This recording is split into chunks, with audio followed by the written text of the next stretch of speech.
Let's talk about Iran and the Axis of Resistance. It's a loose coalition of groups that you've probably been hearing a lot about in the last year. Iranian-backed militias. The Houthis in Yemen. Hamas in Gaza and Hezbollah in Lebanon.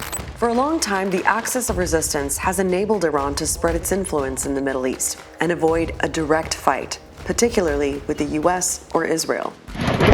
That's now changed. The shadow war burst into the open. Oh, that's a direct hit. That is a direct hit on Tel Aviv. Israel is striking back on Iran. These are the sounds of explosions heard in the early hours in Tehran. And we've seen Israel invade Lebanon to go after the strongest group in the Axis, Hezbollah. Israel has escalated its bombing campaign in Lebanon. Tonight, as Israeli ground forces push deeper into Lebanon. It's not just a moment of peril here in Lebanon. It's a moment of peril for the region. So what's happening with the Axis of Resistance? And can Iran still rely on it?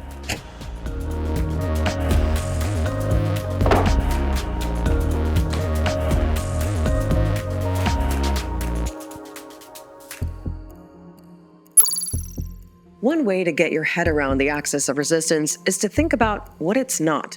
It's not a formal alliance with a clear membership process, and Iran doesn't always call all the shots. It's more of a network of groups that are linked through their relationship with Iran. It includes Hezbollah in Lebanon, the Houthis in Yemen, Hamas in Gaza, and militia groups in Syria and Iraq. They all get varying levels of support from Iran, some more, some less, and they all have specific objectives within their own countries. But there are two things that bond them. Various groups with various local motivations, but I think they share opposition to the policies of the United States, and they share opposition to Israel. Now, the roots of the Axis of Resistance date back to 1979 and the Iranian Revolution. Iran's monarchy was overthrown and replaced by an Islamic republic, and Iran became the dominant Shia power in the region.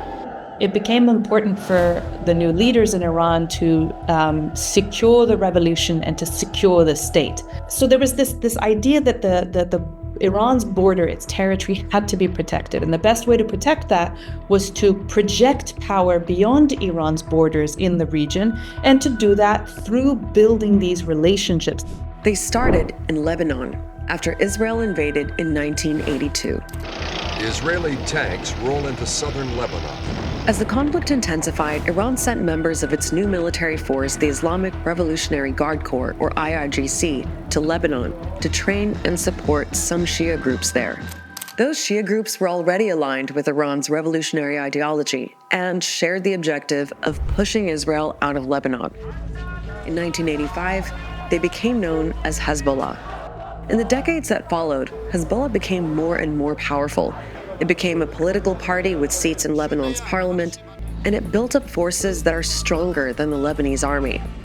All of this was helped by Iranian money and weapons. Hezbollah is what we like to call the crown jewel of the Axis of Resistance and the crown jewel of Iran's network. Hezbollah was armed to the teeth with tens of thousands of advanced rockets and missiles.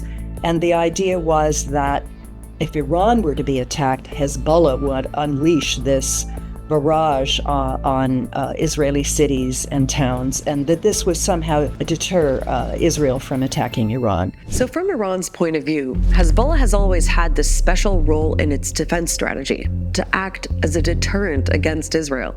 The other groups in the Axis aren't as strong as Hezbollah, but they can launch attacks on Israel from multiple directions, so Iran sees that as another advantage. Iran had to rely on other ways of pushing back against U.S. influence in the region, pushing back against Israeli advances in the region, and of ensuring that it wouldn't get dragged into a war that it was never going to be able to win, because it would not win a war against Israel and the U.S.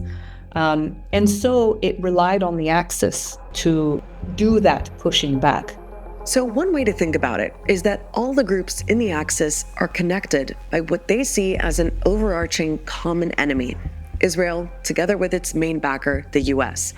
That's also fueled by Israel's occupation of Palestinian land and its treatment of Palestinians over decades. The issue of Palestine was a very key foreign policy issue for the revolutionaries. Given that the Israeli-Palestinian conflict was very much front and center and has been for many, many years, it was a natural cause for Iran and for the Axis to pick up and to protect and defend. And we've seen that play out in the last year after Hamas's October 7th attack on Israel, which killed over 1,000 people, and Israel's war on Gaza, which has so far killed more than 43,000 Palestinians. Now, Israel says its aim in Gaza is to eliminate Hamas, and it's killed many of the group's leaders. But the other groups in the Axis have also responded to the war in Gaza, and that helps to explain how this has all escalated into a much wider conflict. Take the Houthis in Yemen, for example.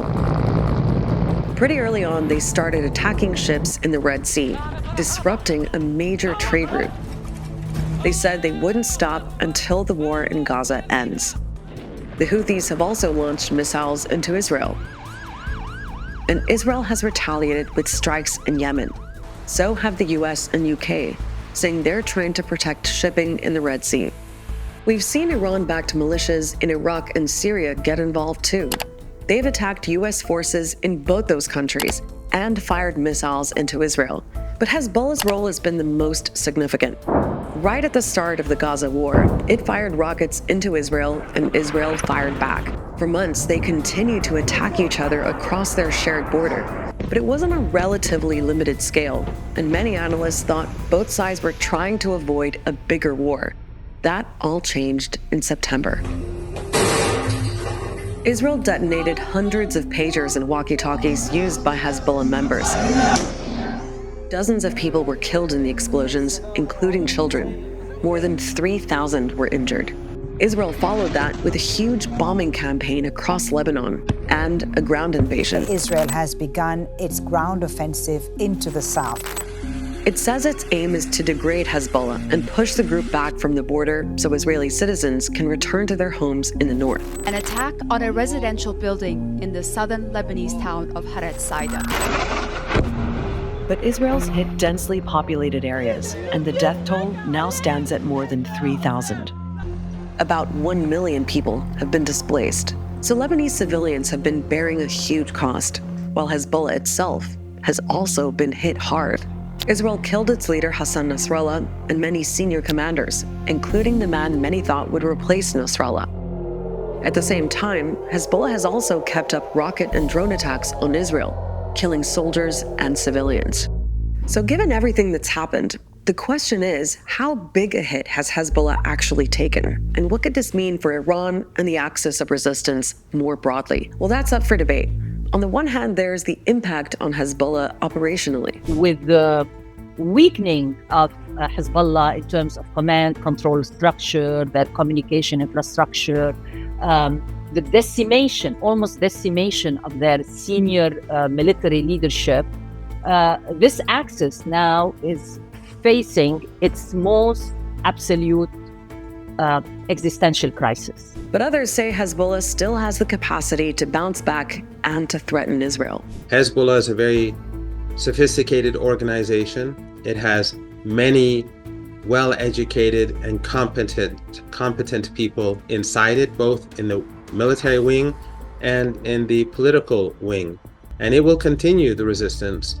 It goes without saying, it doesn't matter how decapitated Hezbollah is, those rockets are still being shot into Israel, which means that Israel is not achieving its objective of making the northern border areas livable for its people, which means it continues to pose a threat to Israel. And so that in itself is useful for Iran.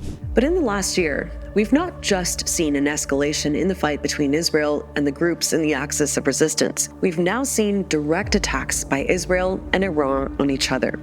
That's new, and it's a big deal. The first red line was crossed in April when Israel bombed Iran's consulate in the Syrian capital Damascus, killing 16 people, including members of Iran's IRGC.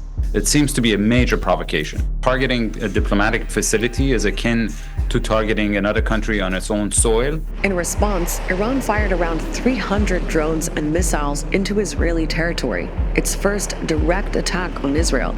Most of the missiles were intercepted and only a few of them landed.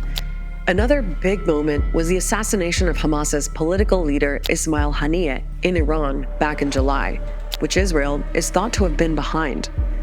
And then, after Israel killed Hezbollah's leader Nasrallah in Lebanon, Iran responded again.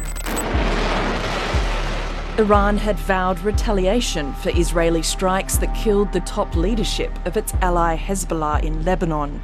It was just a matter of when. A few hours ago, Iran, for the second time in the space of 5 months, launched a direct attack on Israel, including some 200 ballistic missiles. About 3 weeks later, Israel followed up with this. Israel has launched multiple airstrikes on Iran. Precise strikes on military targets in Iran. I think the fact that limited damage was sustained was intentional on the part of the Israelis. Limited with the military targets, not going beyond that. And so now we're back to wondering what Iran will do next. Will it continue the cycle of retaliation? At first, Iranian officials seemed to play down the impact of the strikes, but later, Iran's supreme leader issued a more direct threat. دشمنان چه رژیم صهیونیستی چه ایالات متحده آمریکا قطعاً پاسخ دندان شکنی رو دریافت خواهند کرد. This is part of a tit-for-tat process, and this is the matter of deterrence that the two sides have been trying to push to the limits. And that brings it all back to the axis of resistance and the possibility of Iran relying on it to hit back against Israel indirectly, the strategy it's relied on for so long. Iran can continue to rely on these groups to fight that multi-front war, to continue to pose a nuisance to Israel, to U.S. assets in the region from multiple angles and over time. That's what they do best, and it's likely they will continue to do that for the foreseeable future. We've done a whole explainer on Hezbollah, so check out this Start Here episode if you want to know more.